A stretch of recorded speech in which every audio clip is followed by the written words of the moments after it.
Good evening, everybody. This is the Finance Committee. It's December 18th, 2025. It is 4:02 PM. We have a quorum. This meeting will be video recorded and broadcast over local access channel 8 and through the town website at www.eastham-ma.gov. On the agenda, the second item is public comment. I don't see that we have any public here today. Does anybody on the committee have anything that they'd like to bring up that's not on the agenda? We have nothing. On to item number 3 of the agenda, review and possible vote on minutes of prior meeting, November 20th. Do I have a motion to approve the minutes of November 20th, 2025? I'll make a motion. That's Kate. No, that was, Roy. Oh, sorry. I'm sorry. Okay. Thought it was Kate. I'll second it. Roy, and you're seconding it, Kate? Yes. Is there any discussion on the minutes of November 20th, 2025? We are all present. Do I have a vote to approve the minutes of 2025? 1, 2, 3, 4, 5, 6, 7. Paul? Yeah, the video's not working, so yes, I vote to approve. And Okay. I'll keep playing with the camera. Okay, so it's everybody's approving them, because you were present at the meeting. Yes, That's correct? yes. Yep, okay. That's 8-0. On to the agenda, item number 4, fiscal year 2027 capital budget and year draft presentation, and I'll turn it over to Rich. Thanks, Mary. Got a big capital budget book and capital improvement plan for the next 5 years posted to the website. It's all been emailed to you, and I believe got the other comment for your books. And so has all the detail.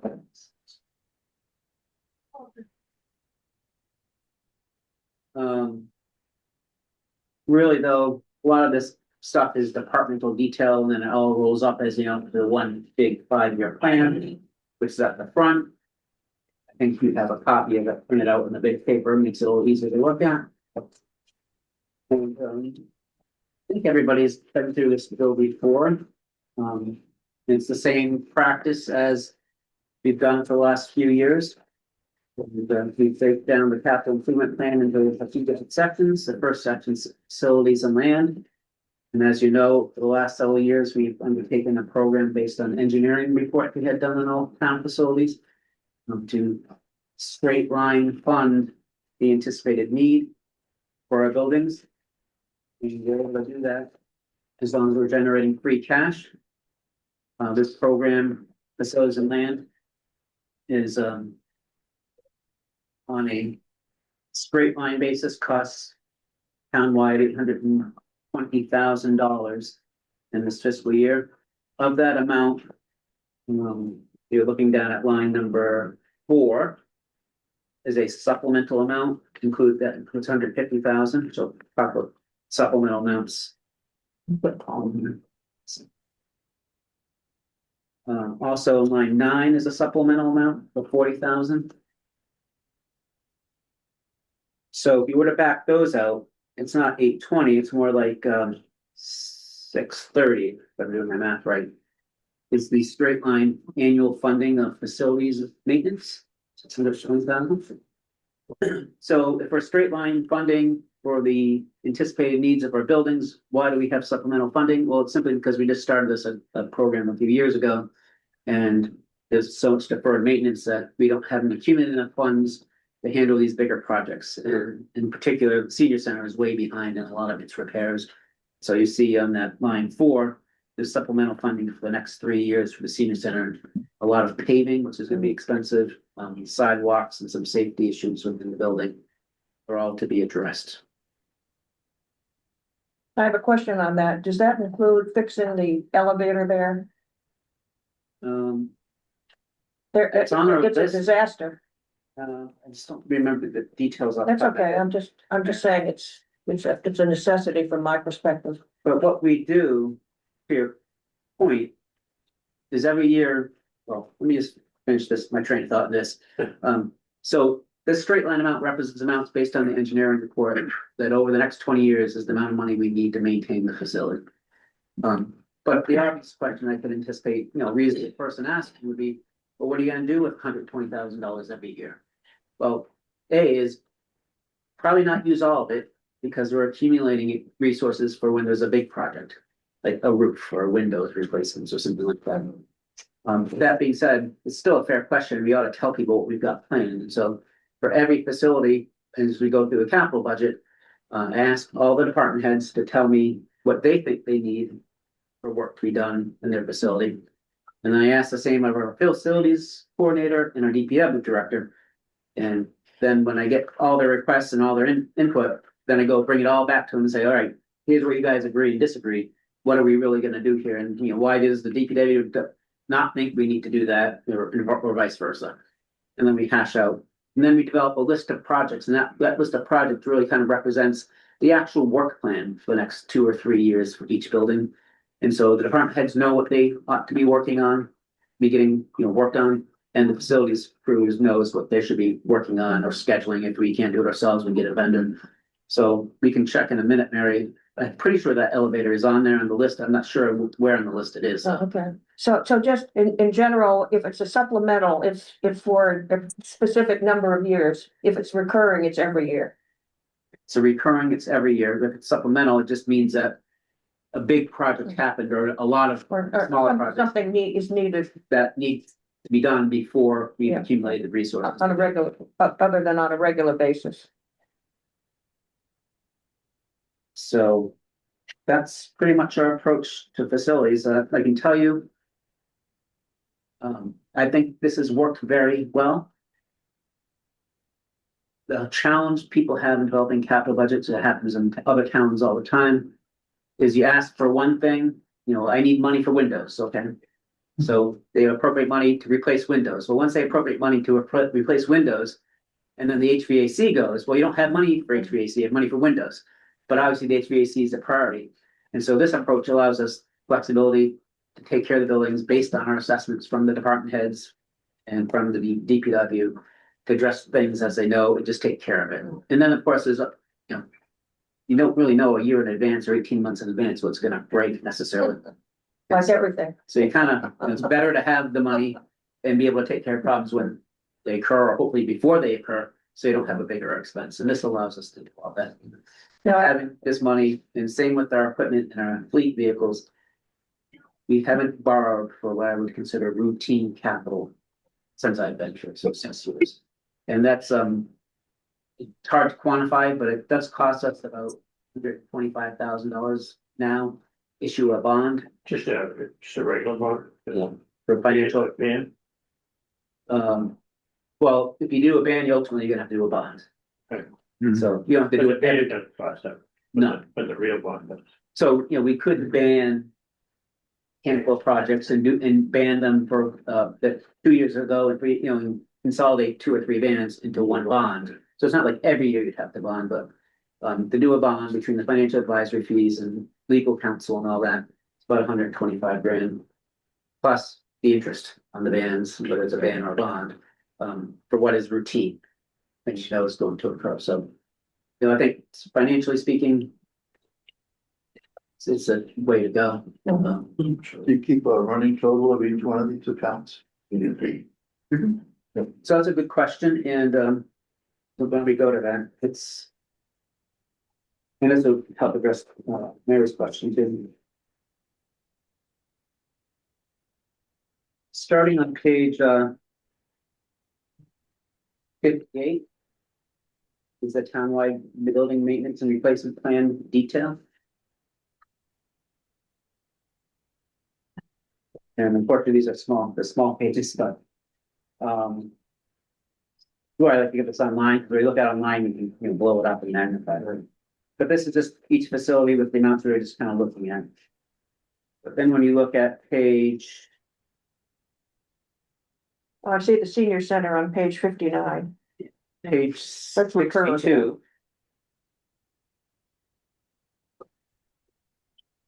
This page, in this tab of our spreadsheets where we keep track of all this, again, every facility is listed. Page 62.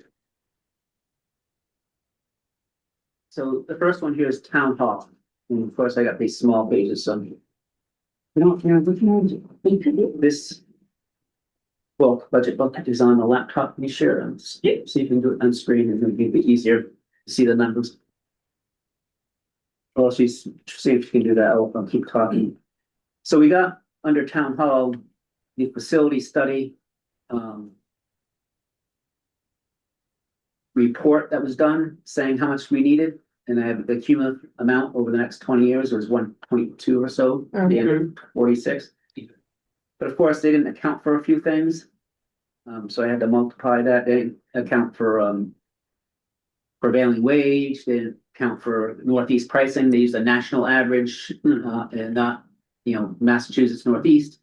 And so we had to accommodate for a few things, so that increased it, and of course, they didn't account for inflation. So the third thing here is it'd be anywhere from the 1.2, which is definitely low, to over 3 million once you account for inflation. And then that green box, I put down the forecast amount through the inflation amount, and then what the recommended amount was.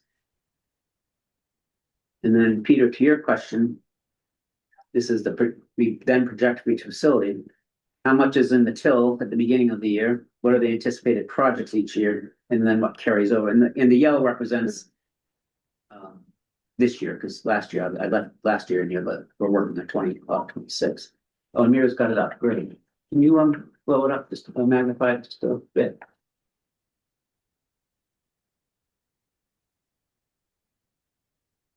It's great. Great, thank you. So now I can see this better. So town hall, starting with 26, is 361,000. We're only planning on do 10 grand projects this year.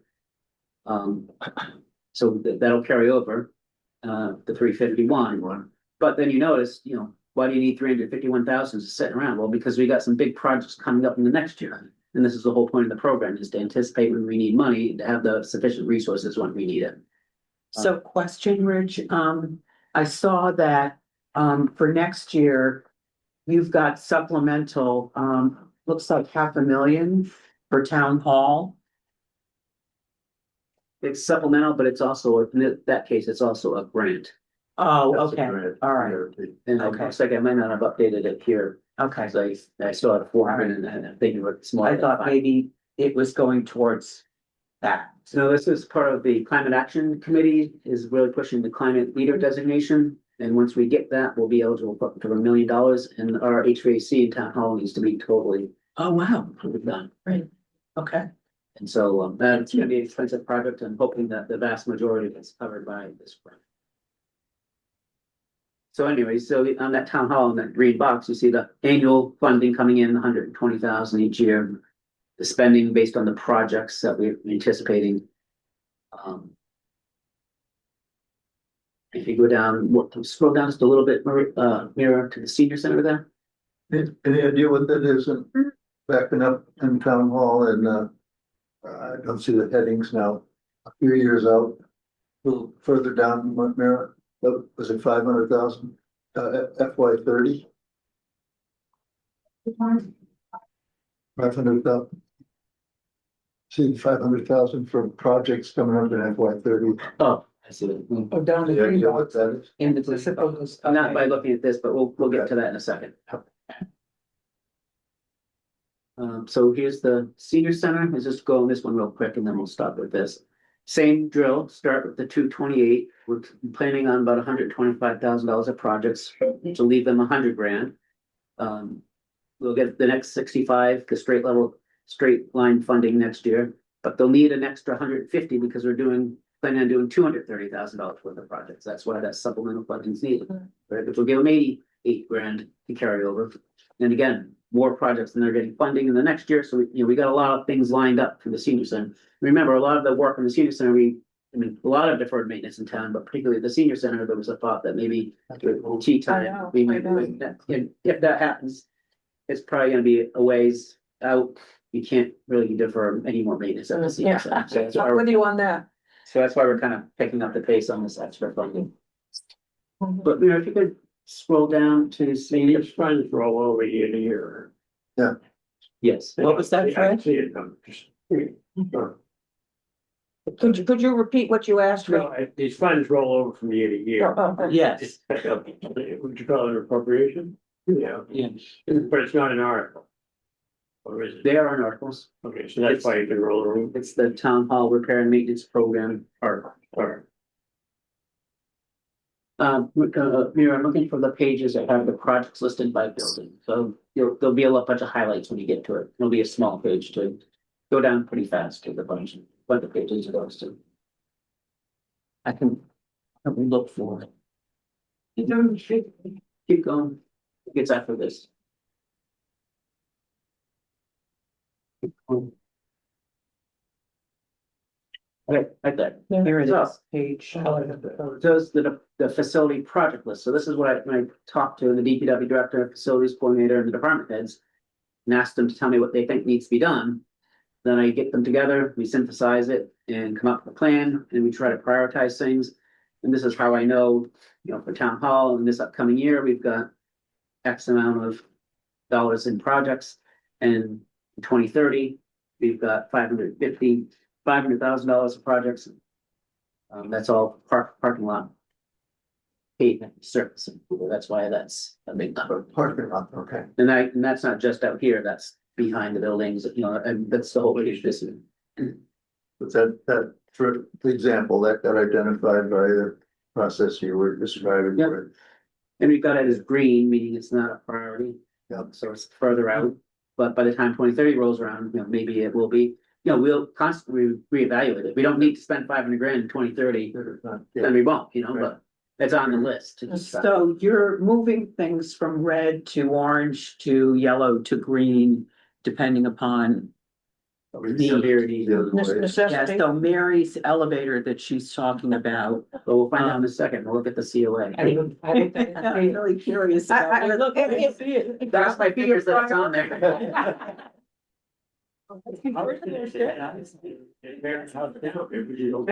I'm sorry, no elevator, Mary, you're gonna have to take the stairs.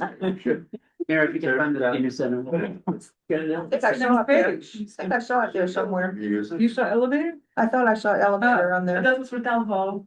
That's for town hall, but if you look back, I don't see This is the senior center right here, One. and it looks like there's no elevator. It's not even on the list, even as a green. No, lift, replace lift. That's what, Oh, replace lift, there it is. and I think It's it's, green and right it's now. green because I think. And it has a blank amount, Is and that the British? so I should follow up with Dorothy. It's And, spending a lot of time. it's green because it doesn't have an amount, I don't know the severity of it, so we really need to get some bids or someone to come in to look at it, to give me some more information, and then we can, Does it not work there? Yes and no, it didn't. Barely, Sometimes, barely. I said. So 2031. Consistently One needed piece. for people that have problems Sure. walking and navigating. It's Sure, absolutely. it's really disastrous. Considering the building is for people that have disabilities in particular. Let's hope you. a lot of the priority is addressing hopefully all people's mobility issues. These go up a little bit, Mira. The handrails, the parking, sidewalk especially has a lot of Mhm. unevenness to it. So the big effort, where I think DPW is getting prices on it now is on the upper parking lot. And I think it's gonna need some significant grading as well, but the plan is really to do as much in-house as we can, because they can do grading, things like that, to lower the cost of a contractor to come in, we just need them to pave it. But if we can do all the grading, site work ourselves, and then just pay for what we need, should make it manageable. So I just have a question. Given the fact that many of these things have been delayed in being done. What is, from your perspective, what is the final detrimental cost by not having done them when they were probably needed to be done earlier. Some of these might have needed to be done 20 years ago, I have no idea. Oh, yeah, okay. But yeah, Yeah. you're right, I mean, things are certainly a lot more expensive now Oh, yeah. than they were just 5 years ago before COVID. Oh, Now yeah. things is gone crazy, so. Yeah. But that's the goal of the program, which is why we have it this way. Plan. Mayor, if you could stop sharing now. For this for the moment. So we see Paul. Oh, Hello, there's Paul. Paul. Hi, Paul. So that's really the biggest element of this capital improvement plan is the facilities. And we do spend a lot of time and, probably could spend more time. Trying to figure things out and facilitating getting things done, but. Do the best we can. Right. What does all of this, given the whole budget, add to what we might end up with as far as an override is concerned? Well, the good, thanks for that. That's a softball. The good news, nothing. This is all funded through free cash. Mhm. Not hate to harp on and beat the same dead horse, but Mhm. which is why we budget conservatively and have flexibility within our budget. Because we're responsible and we don't spend it, we don't need to spend it. And that generates free cash that then we replow into this, so they don't have to borrow, and we don't have to hit the tax rate and rely on overrides. Mhm. And if we had to borrow, guess what? We'd have to borrow it as an exempt debt, which was Mhm. debt override, right? Mhm. So. I'm pretty proud of how we do it and I'm, really thankful for the town. That they've accepted this as a way of doing business, because a lot of towns don't. So Rick, when you made the estimates of the straight line, funding, right? You would change it at all over the years, As far as like an inflation, you mean? actual expenditures and. Not the straight line amount. No. I mean, we're probably Like not. 120, it said people across. but Well, because the engineering report said that's what was needed over 20 years. Now, we're not gonna get 20 years out of the engineering report, but hopefully we get 5 or 8. Yeah, So 5 or 8 years from now, we'll probably redo it, get a grant to redo that type of work, and then update it at that time. But I had put an inflation factor in, because engineers did provide for inflation. and I noticed the detail, it's kind of. Budgeted in such a way that you're accounting for.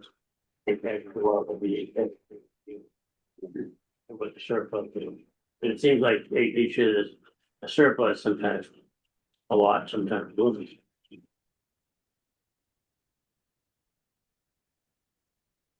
You get grants for the state.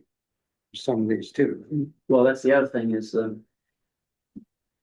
end of the day, we might be raising this money, but yeah, we'll certainly use other people's money before we use our own. That's Right. And if that were the case, then it's not unreasonable to think that.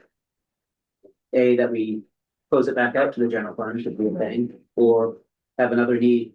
And instead of raising additional money for that other need, we purpose something that exists, Something else. reappropriate money.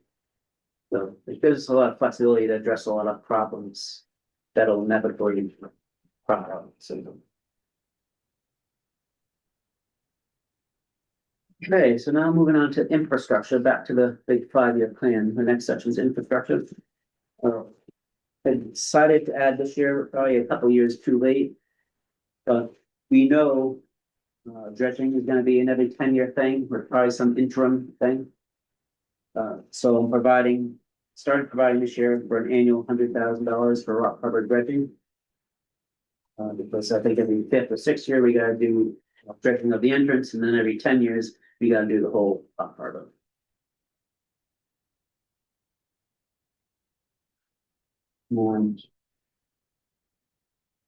Matter of fact, we're starting right now. We have a grant for this month for this project. But we gotta do, I mean, getting a dredge permit is a project, it's a chore, it's a lot of work, and it takes years. Shane Brogan does a great job on that. And do we do that in conjunction with Orleans? Yes, and but we have a grant to handle the permitting piece of it. Yeah, So it's in this year, but it's funded by a grant. it's great. Yeah. Only thing under other rock cover, a small little nit really, but the shed down there needs to be replaced. So hopefully I'll have to talk to DPW about making sure they're ready, because invariably, you know, someone's questioning the $11,000 trail sign, they're gonna talk about, ask about a $50,000 check. So you don't want that to blow up the whole thing. Right. Then we have other infrastructure is local roads. So under the intersection improvement, there's a list of I think it's 13 intersections that we've said need some action. Some of them have already received action, and some of them, like Bridge and Herringbrook intersection, we thought was gonna be, well, is very expensive if we constructed it, but we decided not to construct it. And went with the three-way stop sign, which seems to be working. Now, would it be a nice redesigned intersection, be nicer? Yeah, maybe. Mhm. But it's not, probably not worth $500,000, so. You know, wait, I was just gonna ask, no grants for that, for road work? Oh, there could be. Yeah. is there leftover money from the water for any of this? So we use some of the water money, so wait for them to repave Southeast Hampshire I Street. think, of that list of 13 intersections, I think there are intersections, that were part of the water project, so it is possible that that water project could address. But it's not, the water number's not in that, No. separate. Right, and we had money left over. Oh, we'll know hopefully by this summer where we're left with the water project, because the last select board approved the last contract. I think they're bidding it now, you know, coordinating it now. And I think it's supposed to start in the spring, be done by the summer.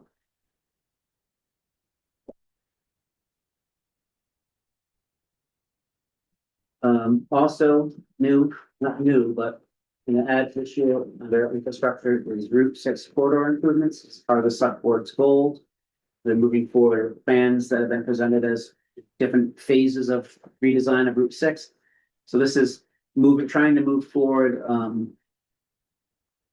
the northeast hand section from about Brackett Road to the town line.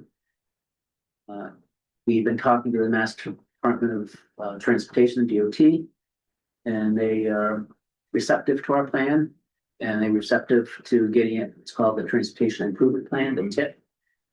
In which case, once you're on the TIP, and East End has never gotten project approved on the TIP, so they owe us. And they're inclined to want to give us the money, which would pay for all of the construction related to what we want to do. But we have to get it to a 25% design standard. Mm. And so that's what that $300,000 does. So that's 27 is 300. 300? It's The symptom. Yeah. Rich, what are you doing? What's the plan for the improvements? No, In that section.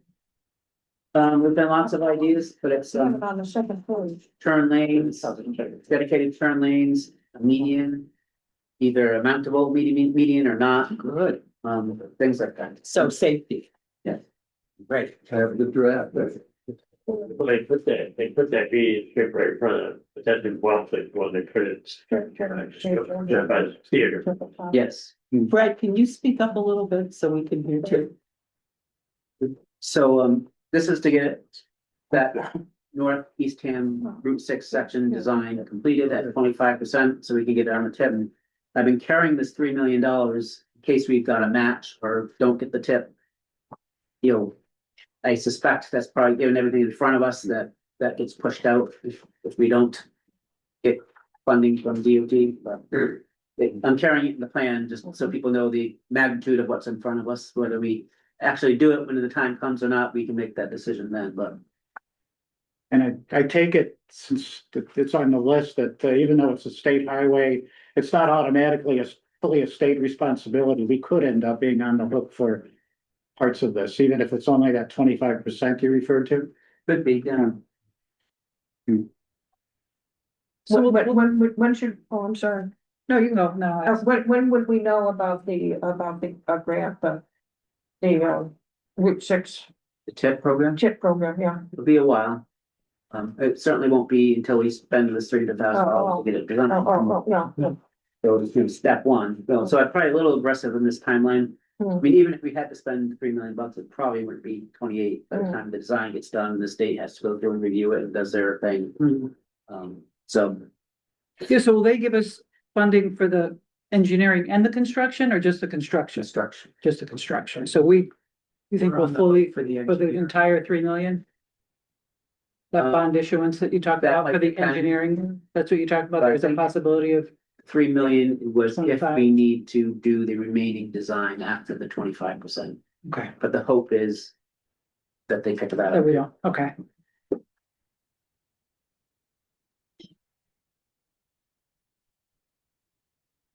It brings us down to the next section, which is town landings and infrastructure. Um, nothing for this year. We have several active grants we've gotten in prior years. That mostly Shayna's working through, with permitting on all of our town landings. Most of them are pretty rough shape. And they all need stormwater remediation work. Once again, I have them listed here as what we expect them to cost in FY 28, because we do think this work will get done by FY 27. So potentially we'd be ready in 28 to actually do construction work at the town landings. We're carrying $1.5 million as an estimate for each of them. We do have grant lined up for Coal Road Beach, the NRCS. So hopefully that will hold true for the next couple of years. But we might be on the hook for the rest of them. And so obviously the only way we can cover that is through a bond issue. But we still have hope that even that might be an overestimate. Because the plan is to apply for Seaport Council grants. And they will fund perhaps up to 50% of that. I'm carrying it at the moment, the full estimate that we've done. And I have them all lumped together on the premise that, I don't want to have as few bond issues that we can have. I don't want to do $1.5 million this year and $1.5 million next year. I'd rather just do them all. $5 million. But if we can't swing it, then obviously that's always an option, is when we get to a decision point and what do we want to do here? Mm. We can stagger these, push them back a year or whatever it is we need to do. Have you issued any bonds yet on the wastewater project? Nope. No. We are contemplating, well, not contemplating, it's in the works. We do have a bond anticipation note. Right. From water coming due in January. So I'm gonna roll over one more time. Hopefully. And, but we're also gonna have to borrow. This last phase for water has about $2 million of non-reimbursable SRF costs associated with it. The paving.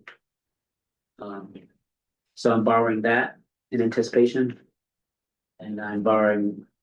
Because the timing of when I think we need it, I don't really know the timing, but I know there's gonna be non-SRF. Costs for wastewater, which we're gonna be starting in the next 6 months. So I'm gonna borrow $1 million in anticipation for that too, just to have it until. So I'm planning for all that to come due next September. And if everything works out all right, we'll replace all those bands. That'll be a time limit bond. To get all those things. The water will be done. Let's finalize the water project and bond the entire water project. And then we'll have just focus on. And the wastewater. seashore is not helping us out with any of the paving in there. That road is in there. Yeah, I'm not sure where that stands. Cable Road area, Well, no, I think it's Stone. Are we going up Stone Road? No, Cable Road to the beach. Cable road, Oh, but, Yeah. but it's in the seashore. right, but we went out Cable Road to the high school. Didn't they pick up I thought they picked up the cost of the paving in that section. I don't My think so. recollection was. No, Puffertown Beach is okay, the land. No, they can- Yeah, it's not one we're working on. But thanks for that question, because one of the things I try to do with this capital plan, it's sort of blank lines, right? And it makes it a long Mhm. list. I actually like it that way, because it puts the whole universe of what we might need to be working. And I just want the town to know that everything's on the plan, just might not have any need or identified funding over the next 5 years. But they know the universe of what we're responsible for. And what possibly could go wrong, right? So maybe, Bumpertown Road landing gets washed out and all of a sudden we gotta spend money on it. We also put in We are ramping up our efforts, working on RFPs for Tea Time in Town Center Plaza. And with that, moving forward that master plan concept that we've been talking about for a few years now. So that will require some design money at a minimum. And hopefully not all of it will be designed, but we have to get to the point of construction. Whether we've got to do a road that goes Is that the into, road from Brackett Road going behind? could be that, and it could also be, you know, most definitely is gonna be a road going into Tea Time for a first phase of some sort of development there. So anyway, that's why I put some amounts in here for Tea Time and Town Center Plaza development. So when you have the Council on Aging site. But why is that? in We there? probably should take that off at this point, but back in the beginning, right, they were kind of I'm considered, talking about housing. COA was to move Right, right, to Tea Time, then they do housing at the old COA. So, right. but now the COA is probably not moving in, at least anytime soon. Mhm. But it still may, but down. Yeah,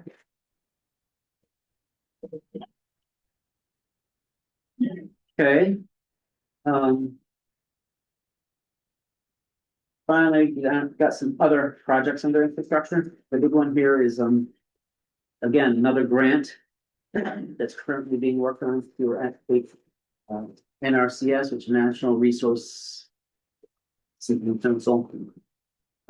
We've got great support from that group. Mark Forrest is a county commissioner and a Yarmouth Select Board member, is the chair of that. And he keeps me in the loop when they've got funding. He's been a great resource for us. So Avelinos Creek, that's what, runs under, Route 6, where at is Fort that? Hill, where the pop signal is, Oh, to the Governor Prince. I've never heard that name before. I've never heard it called that. Now we know. Um, so it actually comes in from, I don't know, Paul, you probably have a better sense, but come from Fort Hill is, apparently there's a estuary that runs and has through that marsh system, goes under the road. It's obviously a lot of high water on Governor Prince.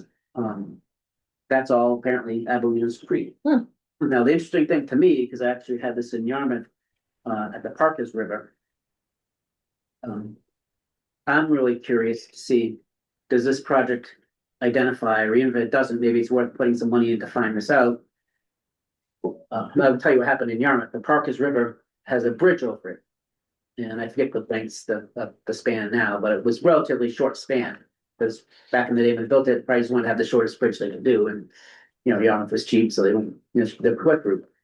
But that took all the water in the marsh system behind it and consolidated it, and it really reduced the flushing. Now, fast forward, you know, 50, 60 years, however long it had been. Now nitrogen loading is an issue in everywhere, right? Including. But what we found is instead of doing extra sewering to adjust to the conditions that existed today, as they are, widen the bridge. And so that was a big project. We widened the bridge. It needed to be replaced anyway. Totally reduced the tidal flow of the Parkas River. And I think our nitrogen removal reduction went from like 95% to like 60%. Wow. By just doing a widened bridge. So I'm hopeful, you know, this is just me. It was good for the marsh on the other side. Right. So this is just me speculating. I have no idea, but you know, in my mind, I'm really interested in this project because it's a great natural resource project, but maybe it does help us in some way if we can improve the tidal flow in and out of that marsh. Plus, that's a low point. It's gonna be some flooding is. Right. Global warming continues. So is that I think gonna- we've identified that location. I've seen the water. Right, it's a mess. This is where I walk every day and it's a total mess, so yes. Do you know the actual where it comes in by Fort Hill, Paul, or? Yeah, You have to So- bring me this. we'll go on a tour. Pick a time. That'll be fun. Just bring your Not boots. today, though. But even increased sea level rise might increase flushing too, and might change the dynamics of all the modeling we've done for wastewater. This is, you know, why you go in phases. Right. Take 10 years at a time if you're doing big projects, you get change the information. So who was Avelino? Probably somebody that Yeah, Denise Tam 150 years ago. But, nothing for wastewater infrastructure. 170 million wasn't enough for you? And Fourth Street. Don't buy trouble, Peter. Keeping that recurring maintenance programs, again, just continuous funding of things we know happening. We do have chapter 90 funds, but it's always good for us to, roadway work isn't cheap. So we have basically a token amount going every year. We haven't needed it because of the water project, and we might not need it because of the wastewater project, but inevitably we're gonna need it, and 40 grand doesn't do anything, so. If we do this for 10 years and get 400 grand, that might be able to let us do a local road if we need to. In stormwater, we have ongoing requirements for stormwater, and that also could be a source for funding the town landings, because a lot of that is stormwater remediation work. So that's another way. And by Salt Pond too. Yes. So we pick up some of that in we put that pumping station in. Maybe. Rich, what is the townwide sign replacement? Are those street signs? Yep. Okay. Cause we had a program where we really trying to get every street to have Yeah. a sign that was similar to every other street. So I think that's ongoing, but also. Depending on the name of the street, I guess some signs are pretty popular and people rip them off. Steal them? Wow. Ah, Ugh. Maybe your last name's Hemingway or something, I don't know. oh, Hemingway Landing? Maybe Paul's got it in his house. Yeah, yeah. Replaced a few years. Anybody by the name of Albino? It's spelled differently. It's not spelled like the writer, but But they're stealing. Yeah, Richard Lane is probably not safe then. That would be at Rich's house. Swift Road, all the Taylor Swifties are, Oh, I can see stealing that that. regularly, right? Unbelievable. All right, Wow, it's like copper. Yeah. moving right along to fleet inventory, it's the next section. Mm-hmm. So again, I try to, that, in this case, I guess I'm not listing every vehicle because we have. Police cruisers are all the same, right? And the DPW fleet, their duty trucks that they drive around in and do day-to-day work in aren't all listed. But that's what that replacement program, line 66, is going to replace those duty trucks. And as you can see, I also have, starting this year, $15,000 Supplemental. supplemental of free cash. Because these fleet replacement programs mostly are funded through capital levy, that's why it says CL. And you recall, we had an override 5 years ago or so, 6 years ago, $400,000 to create and fund these programs. And you have to rely on free cash. But now 400,000 doesn't go as well as far as it did 5 or 6 years ago. So now we're starting to have to supplement these. So one on our list of potential adds to the budget, which we'll talk about when I give you the update on the operating budget, not too sure we'll get it at least this year.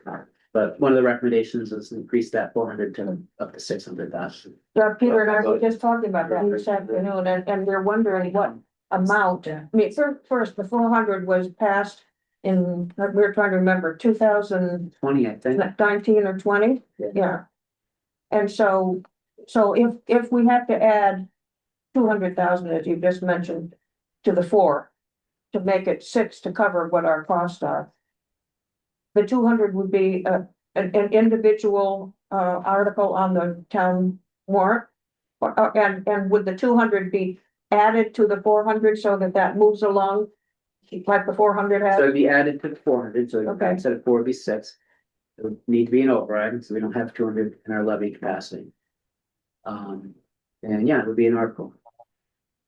And so the 200, if it's 200, would be added to the 400 for a total of 6. Yeah. Can we do this? Maybe I should wait. I have a question on the family support package and trying to cover what we hope to cover for the pre-K. Yeah, well, that's, the select board's already said they want to do that. Yeah, I know. But we need to see where we land. Right, And that's, I'll give you so far, this is good news on the capital budget, the operating budgets. Yeah, Bad news. yeah. I just was trying to understand how money's added in a fund like that. This year, under fleet issues, we do have 2 significant adds outside of the replacement programs. So again, the replacement program is for the day-to-day equipment and vehicles. Not every vehicle, that's why we have a whole long list here, sweepers and loaders and backhoes and skid steers. But also on this list is, ejector trailers that are Yeah. over at the transfer station. We really need a new one of those, so that's a request. And scales. And, that is actually that's a skip, the 65,000. Will we need anything in particular that we don't have at all or would need to be replaced with the wastewater project? Will we need to add, is that what you're saying? Well, yeah, from equipment. Oh, yeah, we'll need a lot of it. Mhm. I'm hoping that, if, the pricing comes in and that we've got room in the project to buy the initial outfitting of Mhm, mhm. whatever we need. But yeah, we will. And that, none of that is here. We've got the fire department is the next section, so their fleet replacement program is basically just the two trucks, the deputy and the fire chief. Everything for them is individually significant, so they're listed separately. Initially, I had like an ambulance in this year, but I pushed it out to next year and talked to the chief. Trying to space the timing of these out a little bit differently, so next year is definitely gonna happen for one, but the one after that might not happen in the subsequent weeks. And you have three, right? Three. And that's why we haven't always had three, we've only had three for a couple of years now. And so we're trying to get that replacement schedule kind of sorted, but they really also using it, it's worked out great having three, because it's not uncommon that both are gone at the same time, A, but B, it allows, if one's out of service and you only had one, that's kind of a problem for us in the summer. And they change the frontline ambulance all the time, so they're spreading out miles. So just two ambulances aren't getting all the load of wear and tear, so it's been a great. And what's the lifespan of the replacement usually? 5 to 6. 5. It's a great question. And we used to buy two at a time, so there were two exactly the same. But now we're not doing that. Now we're spacing them out. They could be different each time. But we'll have one brand new one few years old and one older. It's the whole lane. Then chief asked me, and she makes a good case, and you can ask her when she's in front of you. But we had to put the 2005 E1 pumper back on the list. We have our Quint, and we've got our second engine.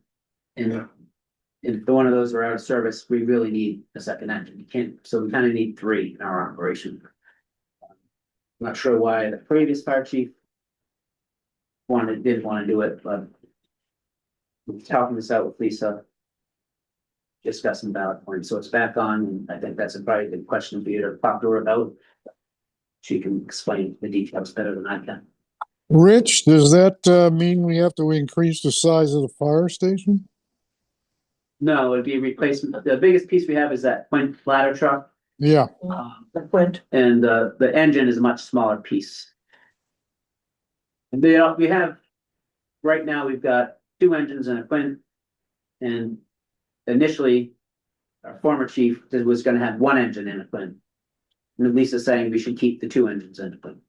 all right. So we have two engines now, we'll continue to have two engines, is the plan. So it's not a new ad, it's new that I added it back in, Mhm. but it's always been there. So here, this line 102 is just one engine. Is that correct? Yeah.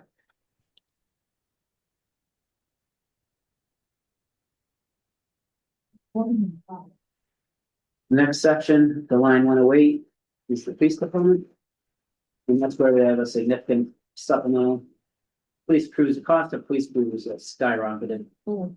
From about 40 to 45,000 to about 65, almost $70,000 now. Because of all the specialty equipment that goes into that and outfitting.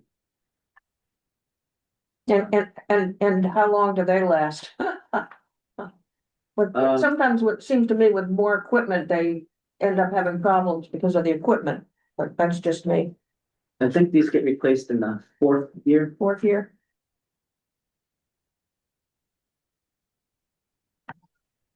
But we don't use all the vehicles all year round because of the summertime, right?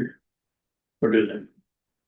He doesn't use summer help anymore. Well, we have one that works out okay because he was a former police officer, but the new requirements don't allow us to hire seasonal police officers. So all those vehicles can use all year. Yes. And they're staggered, right? Yeah, right. You know, I don't, maybe if we get a chance, I don't want to belabor the meeting, but, we have time. Maybe you can bring this up again, Mira, and we can look at the vehicle inventory, and we can show you, because we can track as part of what we're doing, just like the projects for the facilities. I want people to know that, you know, it's not just a blanket amount of money that we're giving them, and we're not paying attention to. We have an inventory of vehicles. And we actually do assessments on them as to their condition, new condition assessments, and again, they are priorities between, you know, don't need a replacement, those are green, to ones that are red. That are prime replacement. And this is all based on national standards that have been adopted by American Public Works Association, so.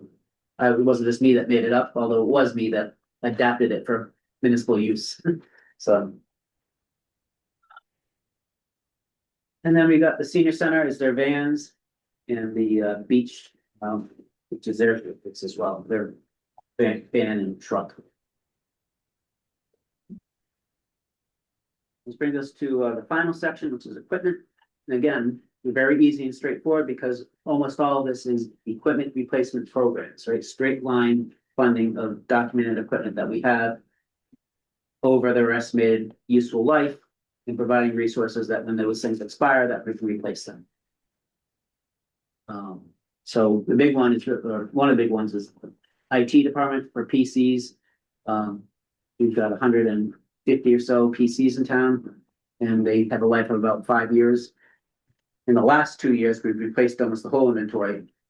But now, as time goes on, they'll start getting old, and I don't want to replace 150 all at once. I want to do, you know, 20% a year every year. So we're gonna have to extend the life of some of these and maybe replace a little bit early to get to that point where we're got a nice, easy, implementable process of replacing 25 or 30 or 40 in a year as opposed to 150.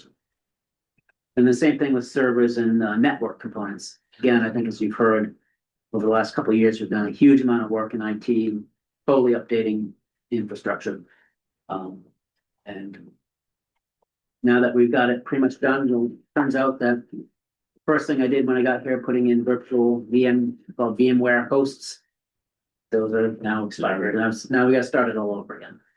But those things are expensive, which is, you know, why it costs 52 grand a year. And the phone system went here to that point, It did. and that's why there's no line. Yep. All of this technology equipment is totally independent of the new high school, correct? Yes.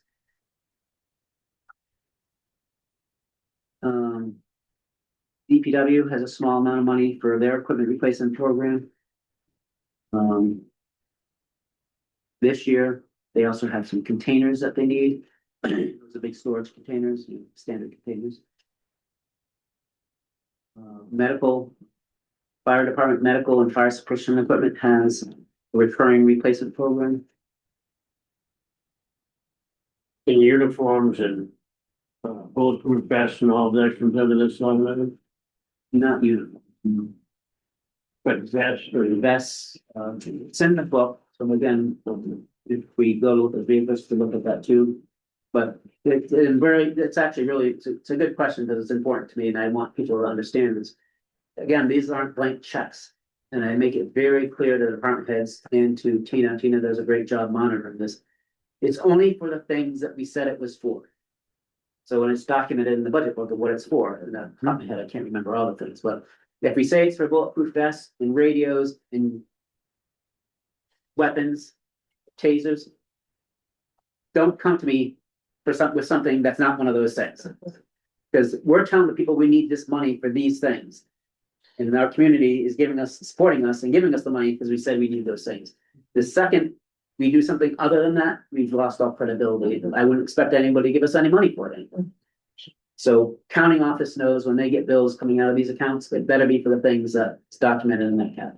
So what happens if the Commonwealth puts in a mandate that all police officers have to have cameras on their equipment? We already have body cameras. Okay, So, but if there was something that sort of came out of the blue. Well, that wasn't out of the blue. We planned on doing it, I think it was 2 years ago. And we had a $50,000 article, I think, for body cameras, and we also got a grant. I was gonna say, are there grants? So, Okay, but I was not gonna use this equipment replacement program for a new thing for body cameras, because it wasn't part of why we said we needed the money. So that's why we had the separate article.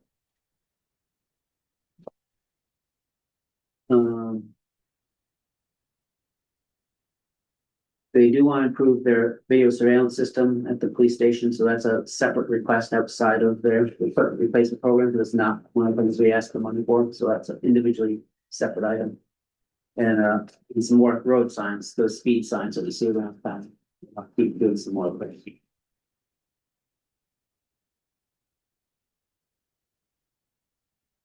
So when you have things that are not part of the itemized list, like, body camera that comes up, how do we fund that? Well, that I know about it, it's part of the capital plan, so and 9 times out of 10, it's out of the capital plan. Let's say we wanted to set up a video monitoring system at the transfer station to improve the C and D wasting. How would we do that? Because that's not part of this. It would be, we could add it to the list. Or, One time, instead of one we time, could also, we do have. I'm a little sensitive, I want things that'll be capital to be on the capital plan. But, if it's something we really wanna do, we could always raise as a separate article. Article 4 is other budget items. We usually have a list of things that aren't really operating, not really capital. So maybe we can make the case that simply that big of a capital item, and it's not back thing, so let's put it in Article 4. And take it money that way. So the bottom line of all this under the box. So $2,887,500 is the total capital budget for the upcoming year. 400,000 is coming from capital levy. 2.19 is coming from free cash. Ambulance fund contributes, we got some grants, and our cable fund contributes a few bucks. And that's how we're paying for it. So when people ask, why do you need so much free cash? Just look at that free cash line over the next 5 years, and you see our anticipated need. And chances are, as you go out to those years, the amounts will probably increase. Now, new things will come. 10 million. Yeah. Mhm. Would you mind, sharing that book again? See if we- So I want to look at the fleet schedule, and what was the question, Fred? Oh, that if we can find the police department program replacement, equipment replacement. Equipment. You have to, It's in the book. It's all in the book. but I mean, both police and fire have, safety, part of the safety equipment. Firefighters, oxygen tanks, That's part of the fire department's equipment replacement. and so then the vest was part of that. I'm not sure. But Yeah, Mary, just keep going past, no, you're going the right way. Just go down number to of years ago, we were trying to get the money for go to the police department section. the police department. Because they're wearing them all day long, they sweat and they don't dry in that, in the subterranean where their locker room. I don't know what we did we buy 2 vests for each other. I don't remember what we ended up doing. might be similar too with fire. If they come back from a fire, everything has to be cleaned and. Mhm. Yeah, sure, yes. Did you go by police, Mary? It might be page 146, was it, am I on it? There it is, blue. That's how I know. I color coded Oh, them. 121, 121. Okay. For police? So go to the next page, Mira. There, so that's the police department fleet inventory. He did color code. Yeah. And so the way this works is every vehicle is listed that's in and if it's part of the replacement program, on the far left there, it says God RP. forbid glasses. So those are the things that are making up the vehicle replacement program for the police, the 154,000, whatever it is. And We also use this for insurance tracking purposes, why we have the VIN and the plate number, so we make sure it's caught up in all our insurance plans. If you move to the right, please. We update the mileage every year, so you can see, you know, we got one that's what, 135,000. One at 90,000, you know, once you get one at 97, you got that mileage, these things are breaking down all the time, so that's why they only last 4 years. But on the right is what we call the condition assessment, and that comes from the National American Public Works Association. Yeah. The things that are red are just derived, they're not subjective. So the age, you get, you know, a point for every year of age of the vehicle, for every 10,000 miles, you get a point. And the type of service, which is, so we see under functions kind of in the middle of that page, it's a patrol vehicle that has, that Okay. gives it more points than just an administrative vehicle, which goes a low value. And then the green is subjective. I asked each department head to, and there's some criteria to judge, you know, reliability and this amount of maintenance and repair costs they've had over the life, and it's just general overall. You add them all up, and it gives you those total points. And I color coded those points so that I could never remember, and it's just easier. So all the way to the left, I think it's over like 28 points or something, Mhm. that's a red. And if it's a 4, for example, the third one down, that's fine. 12 is fine too, so if you bring back to the left mirror. So the lower. All that was our color code to the total points. Yeah. So if you're over the threshold for the, you know, the bad amount of points, you're red. If it's good, you're green. And if it's, you know, could go either way type of thing, it's orange. So that's how the assessment goes for vehicles. And then if you go down a few more pages, Mira. Keep going. Up right there. Let's do the next one, next page. Note down, sorry. The replacement? So that's the equipment replacement program. So this is what's supposed to be coming out of it. It's the only thing that will be coming out of it.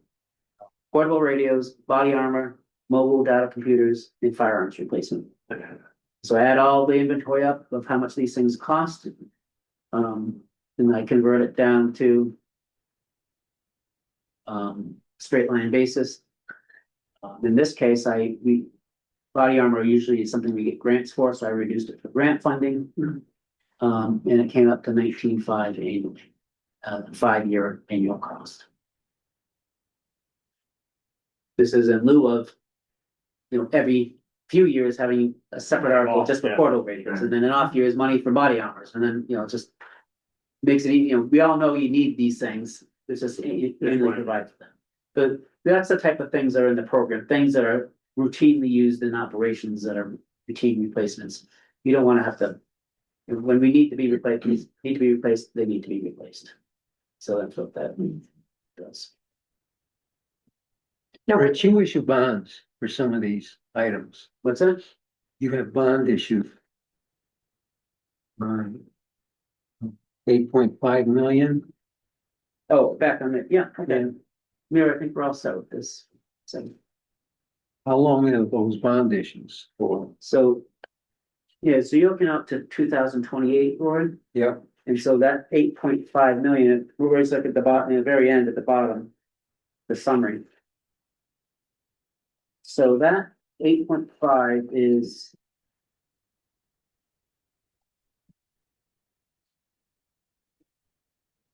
The 3 million for the construction of roadways The town landings? and 1.5 million for. 5 million for town landings and 500,000 for the Evelyn Creek work. Okay. Those are all maybes. Likely, I was thinking that these might get pushed off or get some grant covered, so. So that 8.5 in this case is probably, hopefully, a worst case scenario. But if we did do those would be 30-year bonds. And that's how I'd approach it. Since we're on the bond line, and you asked the question where, if you look out 2 more years to 2030, I've got 4 million. And the reason I've got 4 million.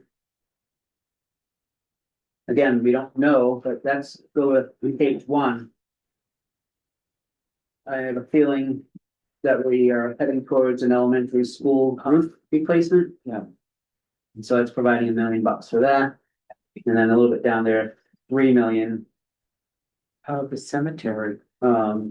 Cemetery, What is that? Bathhouse replacement, yeah, but it's, Cemetery. because it looks like it's cut off. yeah, I think it's probably bathhouse replacement. Yeah, there's bathhouse, and, but the bathhouse replacement. again, those are things that we need to work. That's why they're so, years out in the plans. There's probably a lower cost option than rebuilding. It might not even be possible to rebuild bathhouses on a beach on a coastal dune. Yeah. So maybe having a trailer or something like that. Yeah, we'll have to come up with something that. But the main moment, and to put it on everybody's radar, of this might be a few things that we need to be considering. So we may need to replace the elementary school? Roof, Roof, okay. the roof. Paid up to one. Yes. Yes. So, I was probably longer than I thought I was gonna give you. We got all the details. It's really good, Rich. Thank you. And then the fire chief's okay with one pumper, new pumper?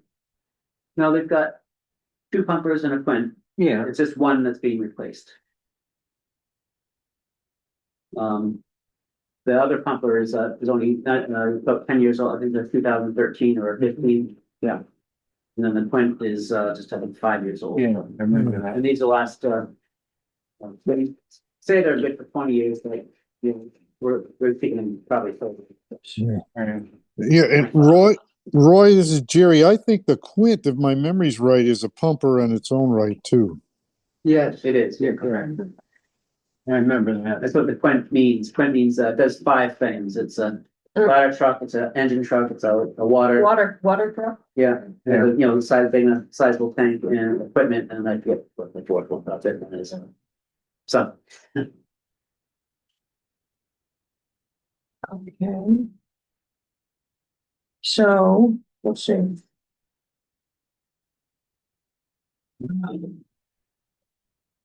Operated, but The operating budget, you're right.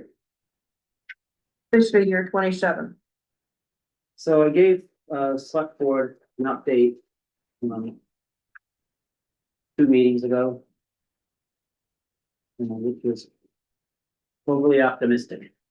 And I since talked to all of them, let them know that I made a mistake in that update. The mistake was I inadvertently, details don't really matter, but the long and short of it is the revenue for the water funds got attributed to the general fund. And so that $925,000 that I thought gave us a balanced budget based on FY26 collective bargaining agreements isn't balanced. It's short the $925,000 of that revenue, of water fund revenue that I put in there. So why are we 900 grand short? So that's why I gave you this sheet here. It starts off with what's our revenue growth. We get 2.5% and new growth, about 0.5%. That's $963,000 for the year. Our normal inflation.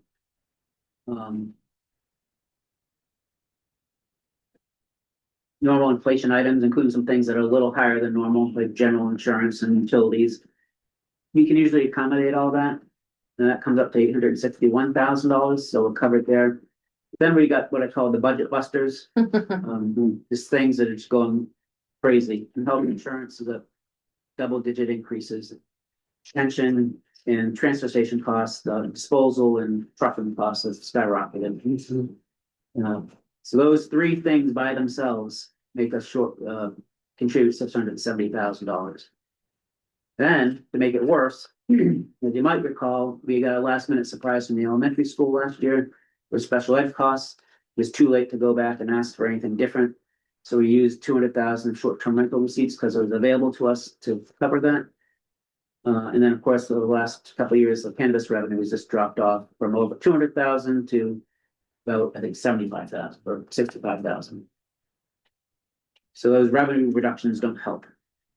So in this year's budget, I'm trying to recapture the $200,000 short-term rental receipts that we have always intended to go for a wastewater plant, so.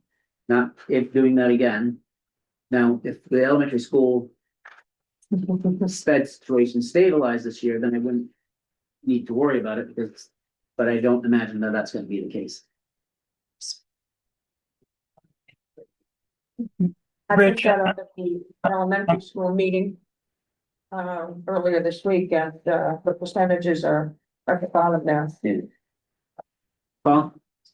Yeah, Rich, when the people from the elementary school came in, they explained how they get funded and it's trailing by a year or two.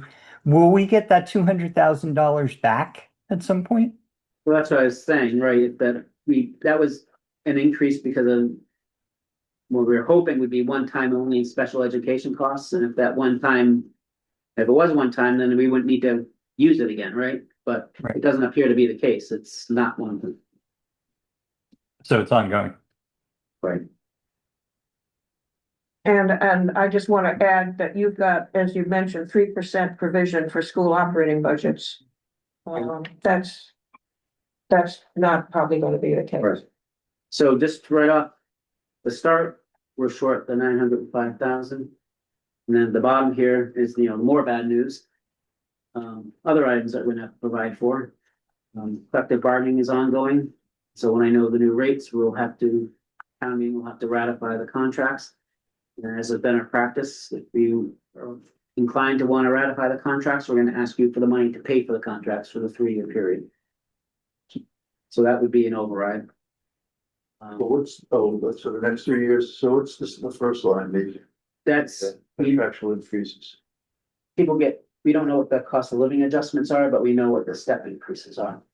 Because people move up different steps. Right, but it's based on, The it's not based 26, on the new contract. it's based on the old. This is what they'd be without any union negotiation. It's essentially. Thank you. So that's why other items to be provided for is The new, new collective bargaining contracts. We got enrollment data from both the tech and Nauset. Tech's up a little bit, not anything of consequence to us, but Nauset, our participation in the Nauset district is up 3.2% relative to all the other towns. So that alone, without their school budget going up at all, probably shifts about $1 million of assessment to Eastham from the other towns. And then, to your point, Mary, school budget increase is over 3%. They have the same health insurance, pension, and utility. They don't have transfer stations, but same problems we had. Then finally, we get to a whole list of things that people told us they wanted. Increase the preschool funding, positions for conservation, positions for Council on Aging, council on aging, we're looking for positions, 2 people. state mandated inspections that need to be done. So that's, to some extent, some of these things don't need to be addressed immediately, and we can fund them with maybe some free cash or some one-time money and move things along. So to some extent, most of those things are discretionary. So given the first list of the first 4 overrides that we might need or going to need, that list of discretionary things that you and the select board are gonna be asked to opine on, I'd imagine probably aren't gonna be added to the list, or not all for sure, right? And then finally, I didn't put it on the list, but it doesn't necessarily have to happen for this year, but it's going to have to happen, is voting the override for the operating of the wastewater. In hindsight being 2020, we should have gotten that money when we got 85% people to vote yes or wastewater.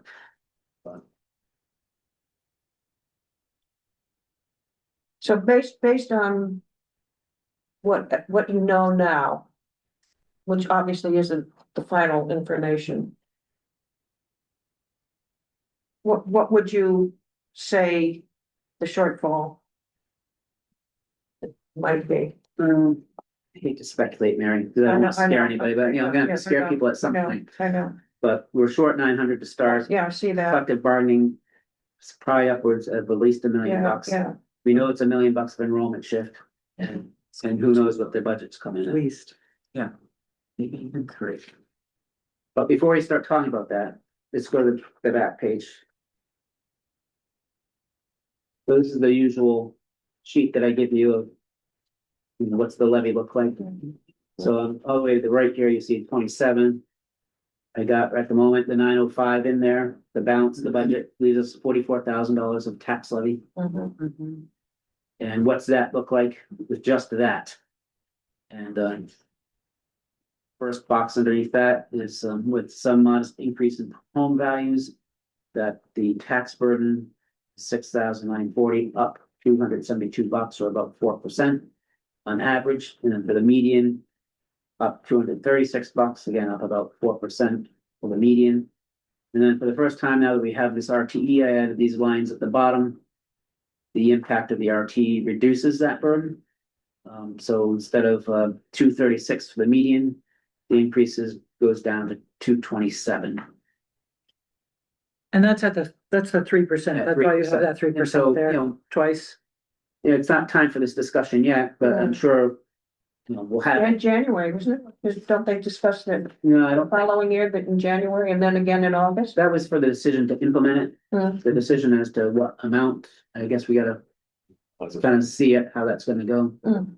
But obviously, and I think the select board said this at when they implemented it, that they were gonna, it made a lot of financial sense to start low Well, because of the overlay issues and all that.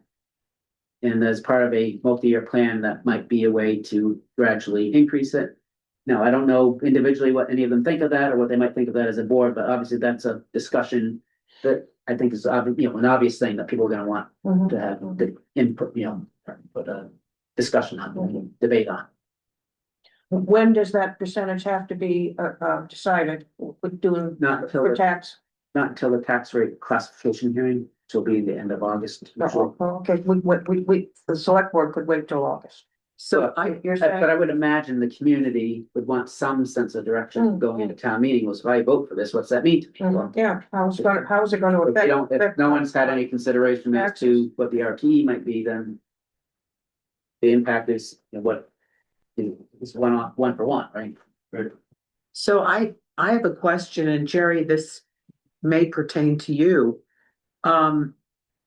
The select board members may change at the next election because some people's terms are either coming to an end.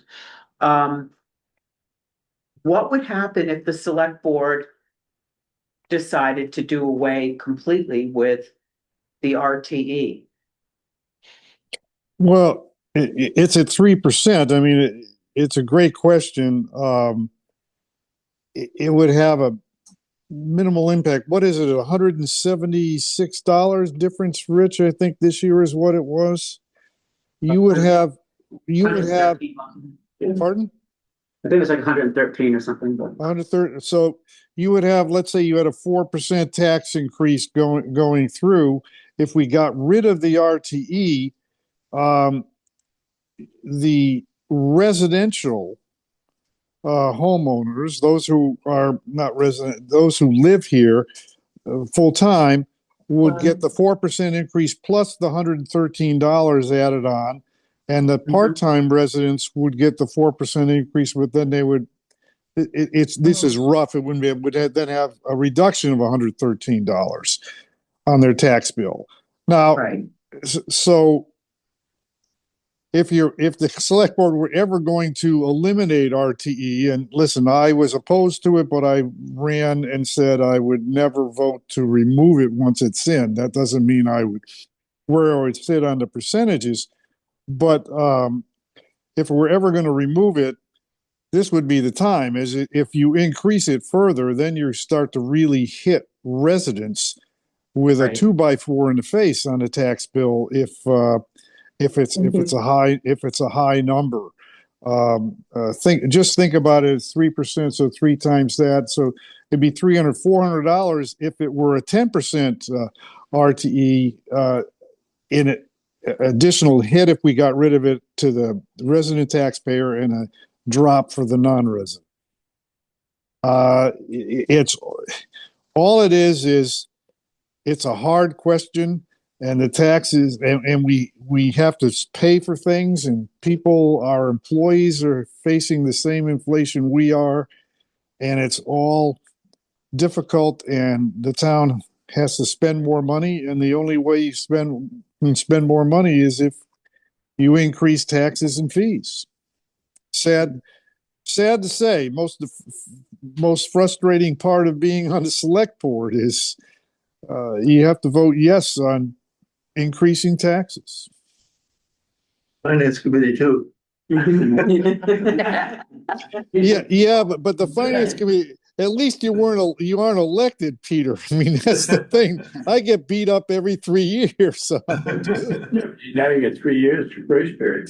Yeah. Well, you know, Jerry, the reason why I asked that question is if you suddenly had a person who came on the select board who is, you know, absolutely opposed to the RTE, what you just said makes a lot of sense. And I think, you know, it's a complicated question that all of us need to be aware of. Yeah, And I'm really glad we put through the 3% and didn't go higher. I think it made a lot of sense to be conservative with this. right. And looking at the election, Amy Ekman has said she's not going to run, so that's Right. an open seat. And Right. Bob Bruns is at the end of he had only a 2-year term because he was filling in replacing Art Arturino. So he's up. I don't know if Bob is running, but if you look at the two of them, Amy was in favor of RTE, Bob was opposed to RTE. So it's 50-50 here of people leaving. I would not for those for those of you on the committee and those who somehow listen to this recording, I wouldn't fret on this one. I mean, I think the discussion will be how much more The percentage. than 3%. That's right. How much more than 3%? That's where the discussion is going to be. Is it going to be 3%, 5, 10? Yeah. I doubt it We're would gonna roll it go back like that. completely, Yeah. which is, I think, comforting Yeah. to people. Okay. Thanks, Jerry. Thank you, Jerry. You're welcome. We'll have, starting tomorrow, actually trying to prepare budget presentation in January. I believe it's a joint. January 5th. So I don't wanna have too much operating budget discussion now, but I did wanna give you this news in advance of it, so you're not hearing it for the first time. The select board has it.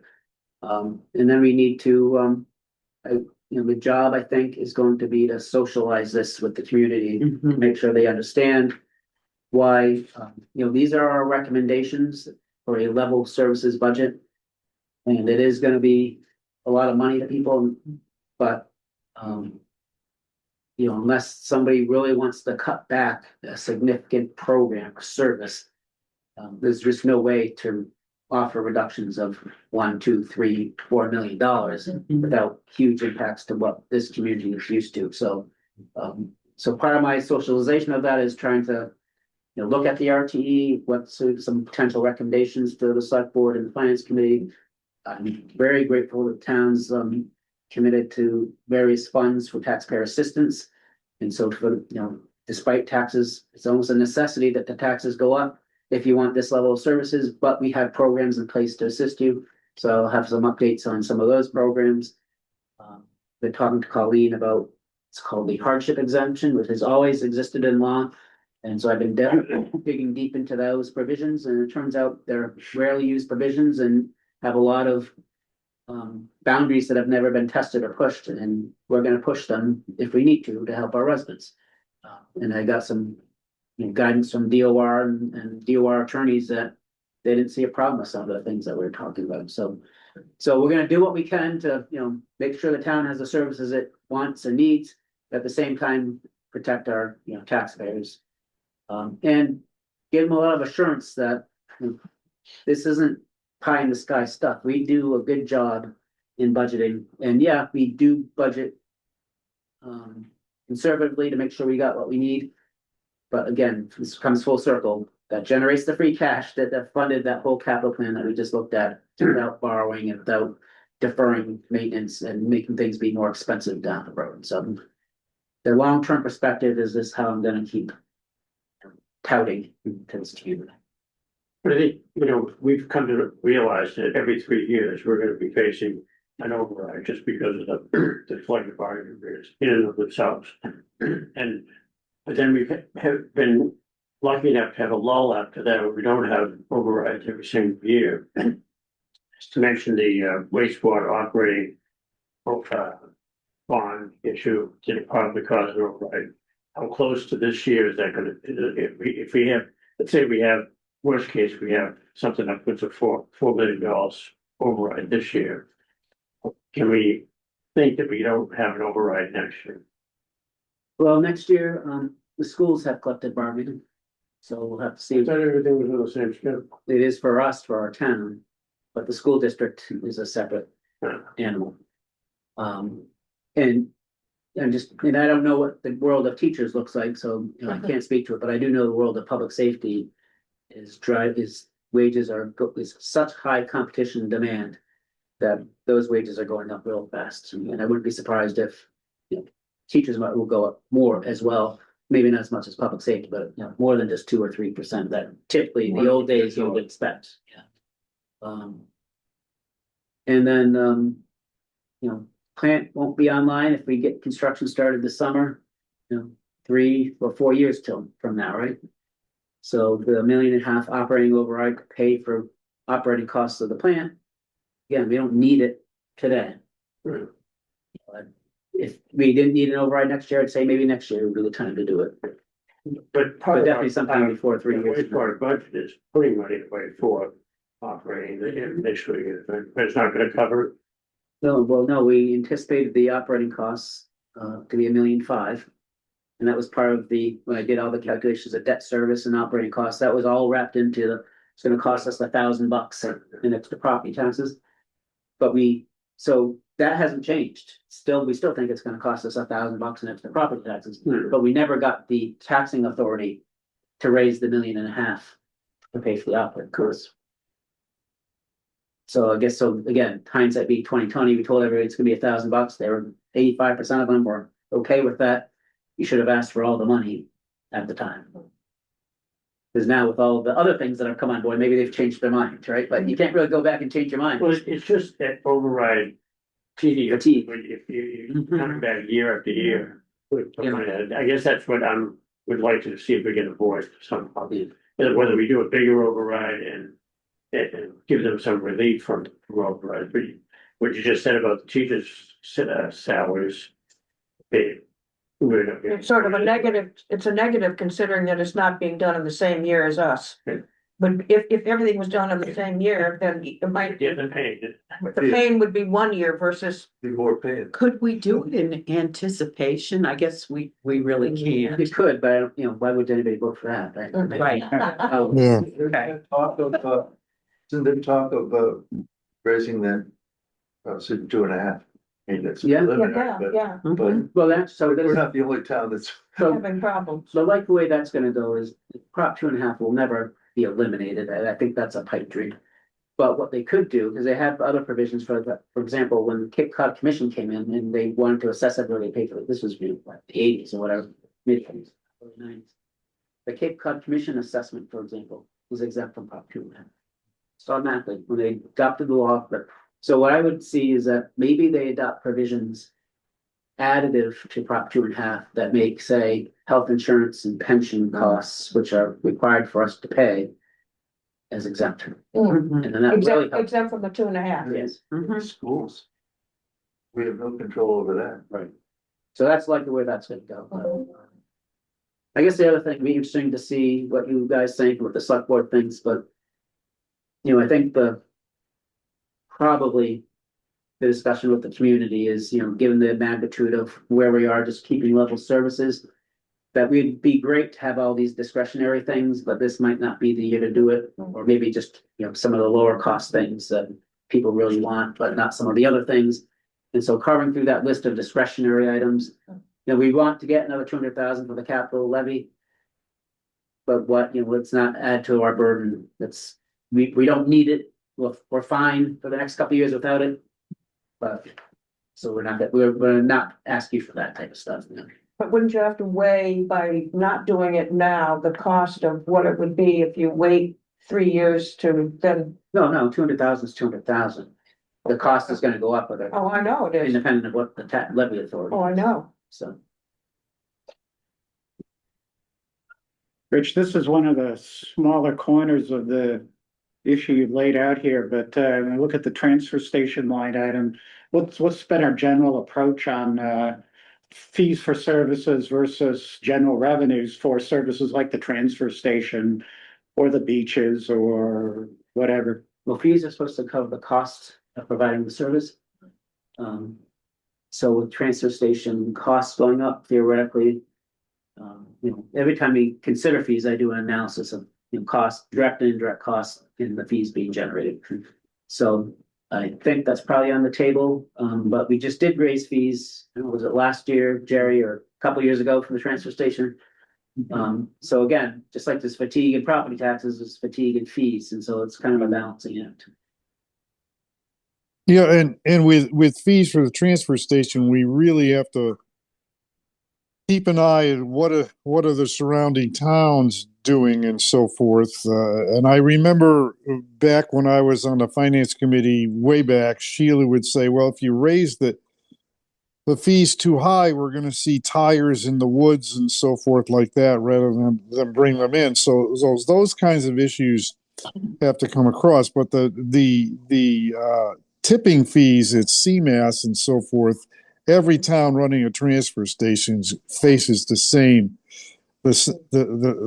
issue. So we'll have a fee hearing. The administration is going to give us some suggestions on fees, and we'll have a fee hearing. And I imagine that presentation will go to the finance committee first, and so we may also hear recommendations then before the hearing. I just don't know, Rich, exactly how that works, but we'll have it, and we have to look at that. Inspection fees, as the state's mandating inspections annually for short-term rentals now that they didn't do before. So there are a lot of things that we have to consider, but whatever you say, the fees are not going to get $4 or $5 million that we need from other things. So everything, the property tax is really where it is. If you need something, it's out of the property tax. There's no other way around that. It would be nice if we had some more commercial business in town that we could utilize. Well, we're waiting for you to start one up, Mary. There you go. Requirement of all members of the finance committee, start a business. Well, So we used to, you would, if you looked at the Monday's select board hearing, the amount of licenses that we had to grant, we have a lot more businesses than I thought in the town. Not as many as we need, but we don't have the big No, industrial nor as stuff. large. Or as large. That's true. Hmm. a lot of people don't realize that the property tax levy, all these small towns, right, it's all on the residents. It's your 99, or maybe 98.5% Yeah, residential Property tax. So it falls to resident, if he needs something. But you go to a city, I don't know the percentages, but 40, maybe even up to 50% or more of a city is based on commercial, and that commercial tax base is jacked up because businesses don't vote, residents do. Right, and that's how they're able to do the things they do. But in those small towns, the residents have to pay for the services they want, and that's the message I gotta socialize. This is the cost of doing business. In a small We town. do our best to manage it, and there's lots of ideas and lots of little things we can do. But, can't always change everything on a dime either, so. Right. If we need to do better, we'll do better, but that's not gonna save us from, $1 million of stuff. What is this Cape Cod Commission line? Is that dues we pay to It's an assessment. we get to one of the county That's how they assessments. get, that's how they raise their money is from the towns, from this town. Pay the people. Actually, it shows on, It should have been, it's on this back, on this page here. yeah.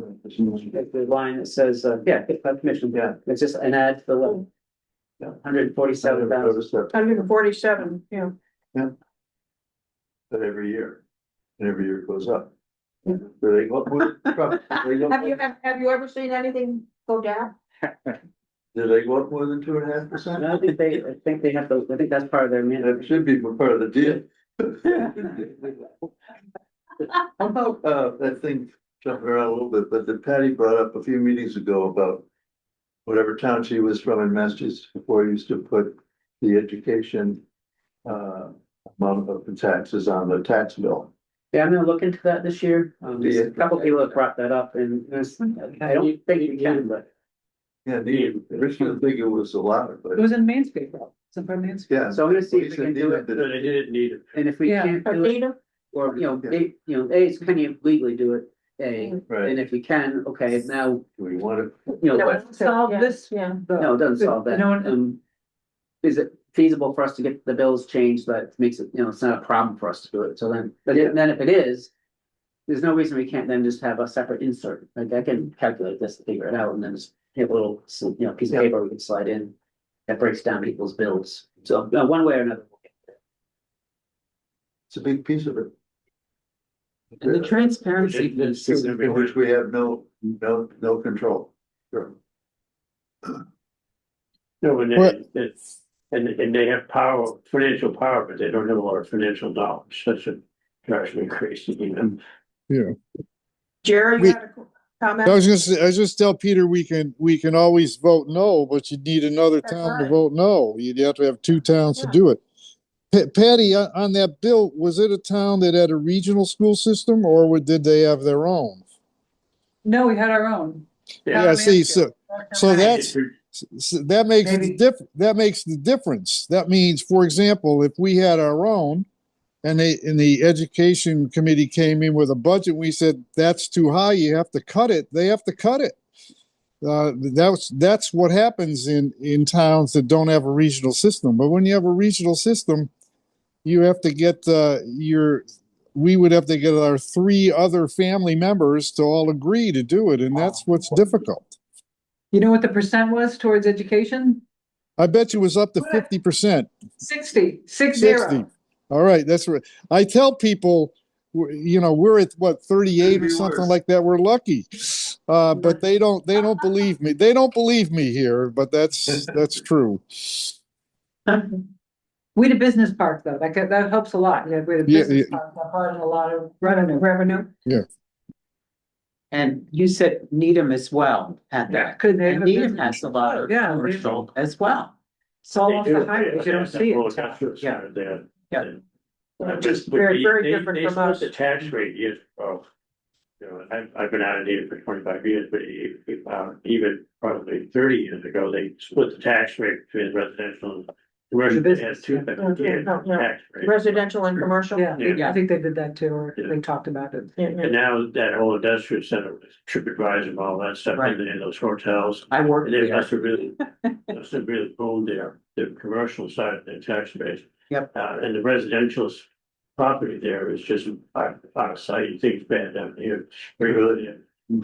And their taxes are, the tax rate is They- much, they were much, when I much left higher. 20 years ago. Right. Yeah, I think that, good news such as it is. I know people don't wanna believe it or hear it, but we're still gonna be below the state average, even with Exactly. overrides. And we're still gonna be on the outer lower Cape, probably the lowest on the outer Cape. Yeah, I think just if we're upfront and honest with taxpayers, I mean, if we know we're gonna have an accident, year after year, let's tell them, I mean, it's better than wait until the next year, say, oh, by the way, we didn't have a broker record. We know it now, Well, they were gonna need one next look at year. it. 4 out of the last 5 years, we've had overrides, so. I thought we had a better lull than that. I thought we had a 1 2 year. year. I think we did have a 2-year lull, didn't we? Now, according to this, 4 out of the past 5, and then we had one more, so it's 5 out of the last 7. Then I must be. It's right, just Must have been above the above the subtotal. Yeah, but remember, one of the,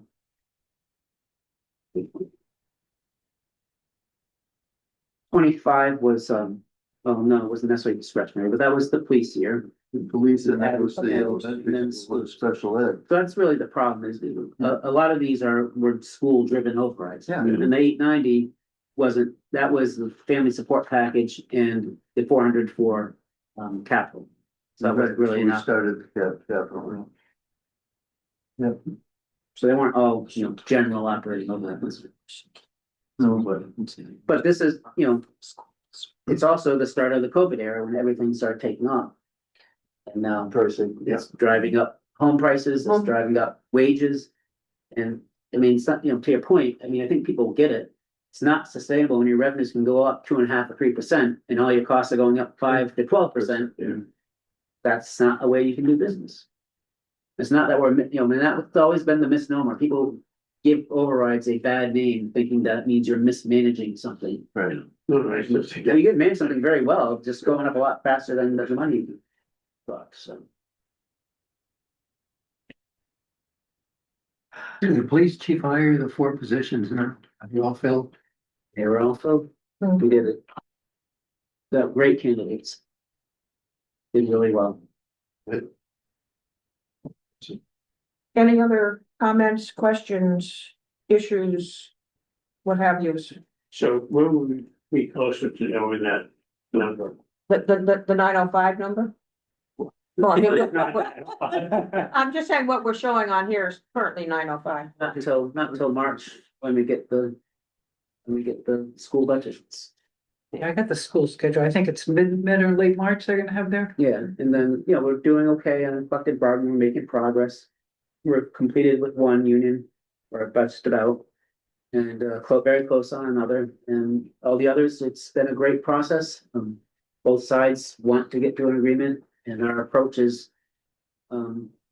It's that the days where they come in with a 8 and you come in with a 1. And then you nickel and dime till you get to 3 or 4. Those days are gone. It's the market's the market, so we. We jointly look at the comps and say, we're not gonna be the highest paid, and we can't be the lowest paid, so what can we get to in the middle? And that's the approach, and it's gonna be costly, but we're making progress and we're working together, so. Why do you carry 3% for the schools? When you know it's gonna be more.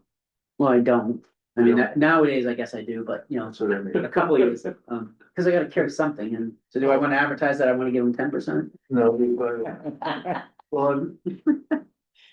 That wouldn't be good for It does too, negotiations. it casts a bad light on the schools when they come in and they're Way over. way over and they go, oh, I had to raise it because of schools, but really, like you said, they're under the same pressure that everybody else is. But I hear you, I guess. I mean, for years and years, they did keep it under 3. Right, it's only been the last couple of years that that's not been a rational number to use. Yeah.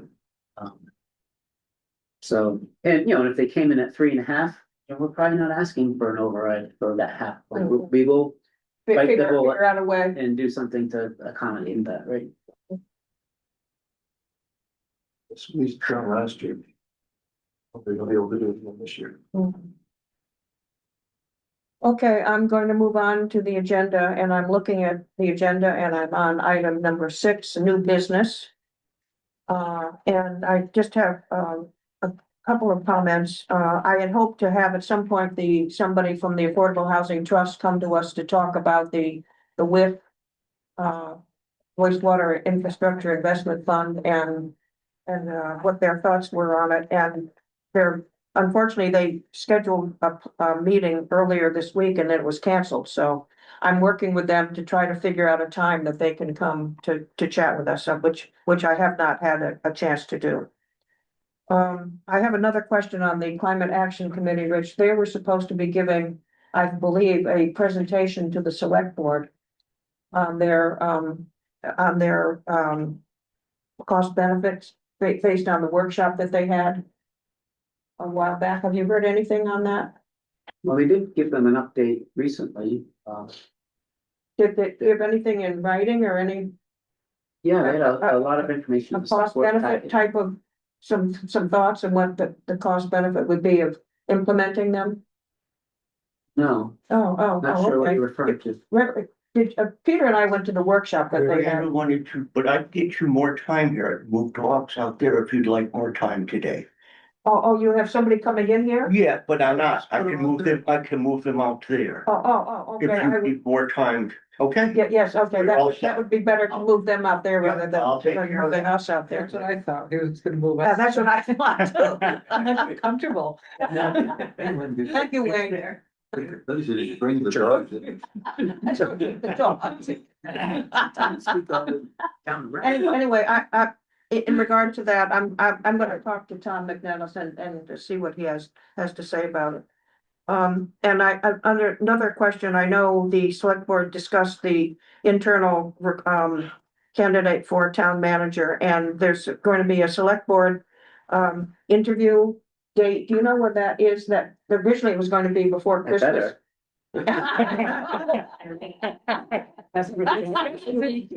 Might wanna be there.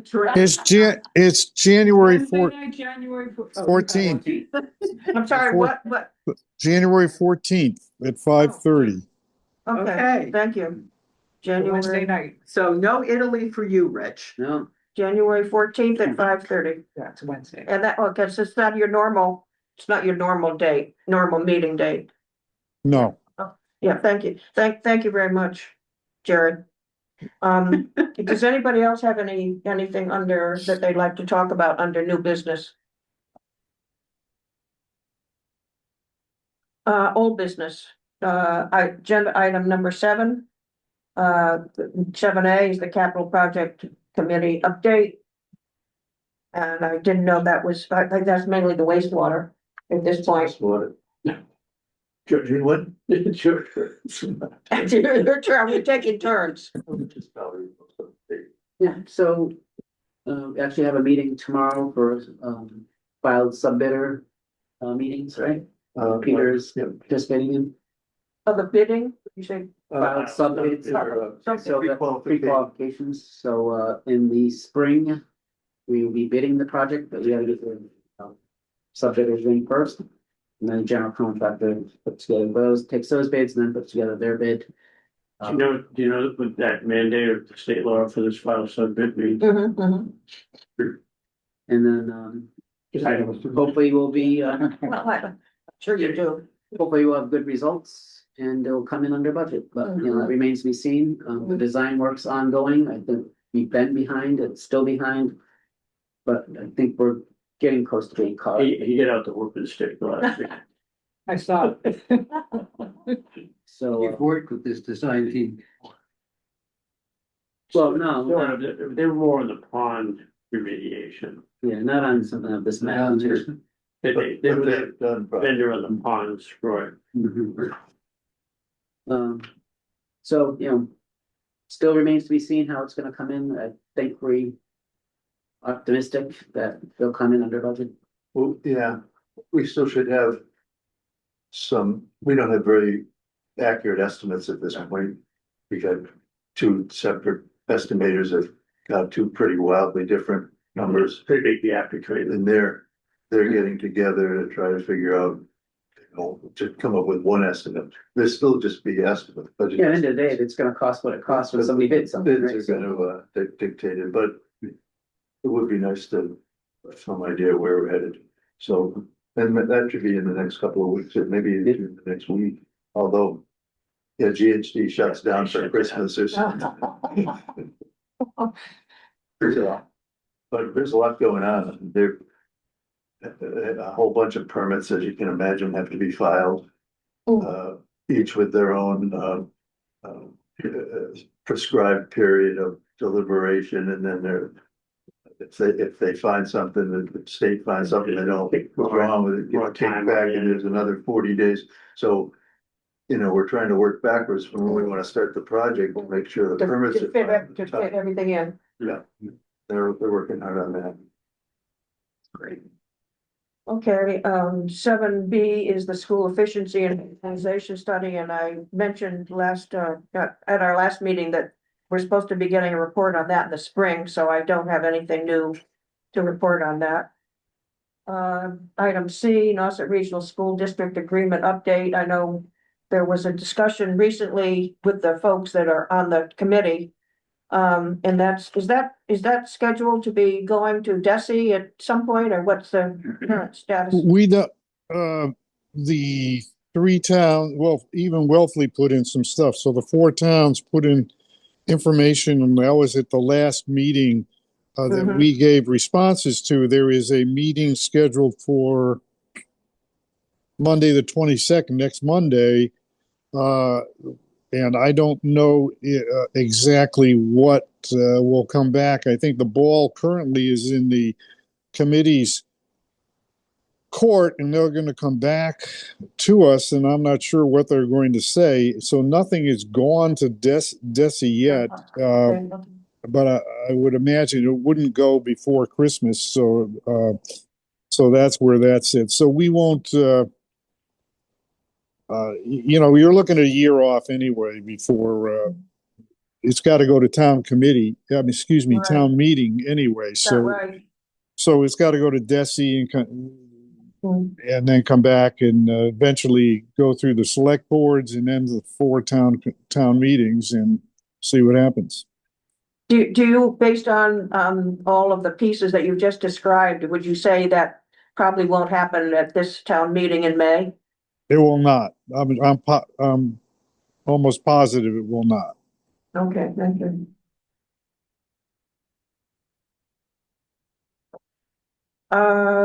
Agenda item 7D, Nauset Regional School Budget Update. And I just have, I did attend the most recent Eastham Elementary School meeting this week, and I know Peter's been going to the other on the Nauset Regional School. And I just gave some information that was in the packet to Rich on their budget. I'm not going to go through it. It's over 3%. Let's put it that way. It's preliminary, but it's over 3%. I believe too, to add to that, I think tonight's Nauset Regional School Committee meeting is tonight at 6.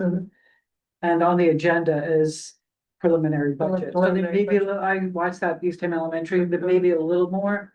And they do record those meetings. Yeah. So maybe in a few days we could, if anyone's. I think you can zoom in tonight too. We can do, yeah, Because of another meeting. Because it's 6, but Yeah. we can, I'm gonna look for the recording, it should be out in a few days. Just a couple of items on the Nauset Regional School. On Thursday, January 29th, there's the budget workshop at the Nauset Regional High School. And so I want everybody to put it down on their calendars that we had one for the first time last year in the not the gym, in the cafe, in the auditorium. And they felt that it was well received, so they're having another one this year, is again this Thursday, January 29th. It's a budget workshop at the Nauset Regional High School. On March 14th, there's going to be a ribbon cutting and open house, and that's a Saturday at 1 o'clock. At the high school. Sure. Yeah.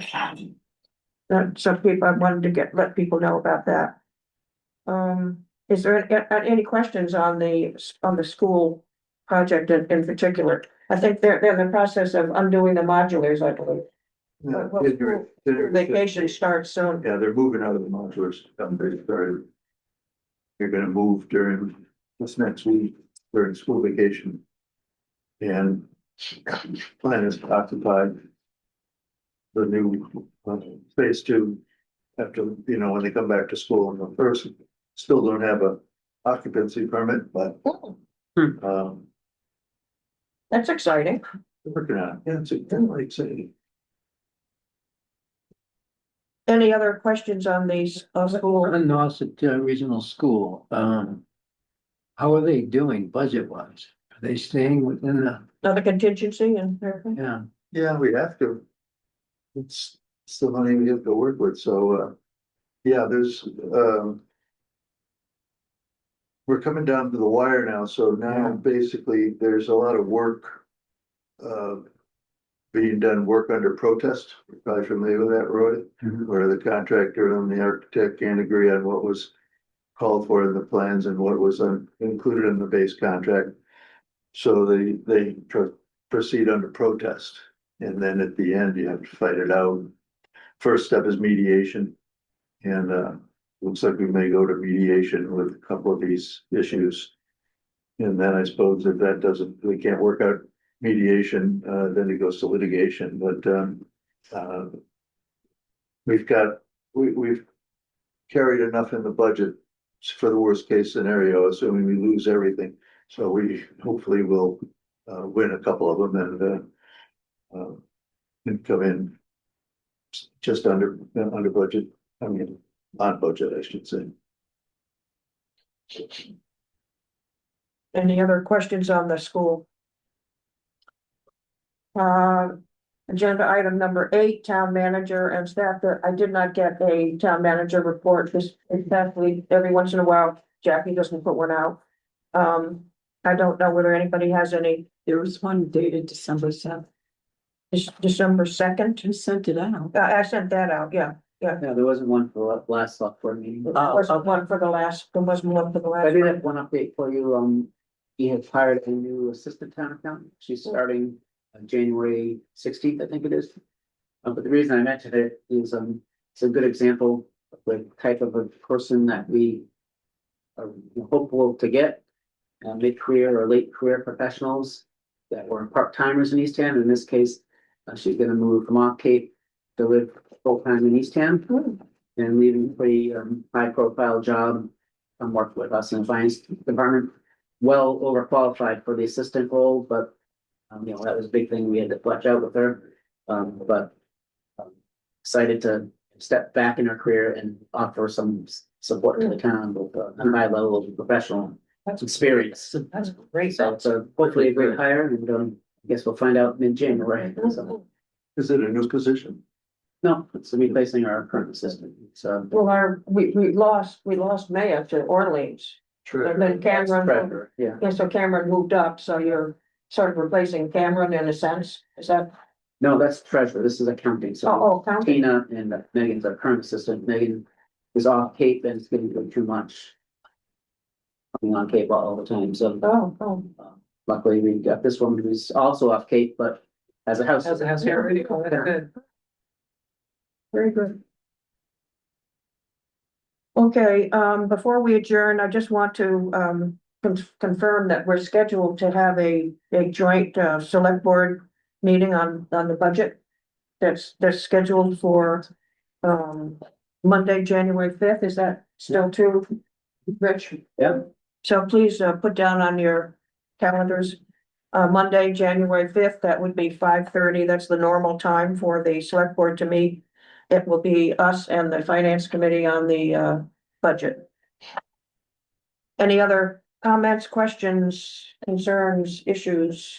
That's on the operating budget. It's the capital, operating and capital budget, both, on Monday, January 5th. Joint with the select board here at 5:30. Okay, so at the moment, I'm just saying that the agenda has our next meeting on January 22nd, and obviously that's not the case, because we are meeting on January 5th. For the meetings, the select board joint meeting. Do I have a motion to adjourn? Motion to adjourn. Patty, do I have a second? Second. Lori?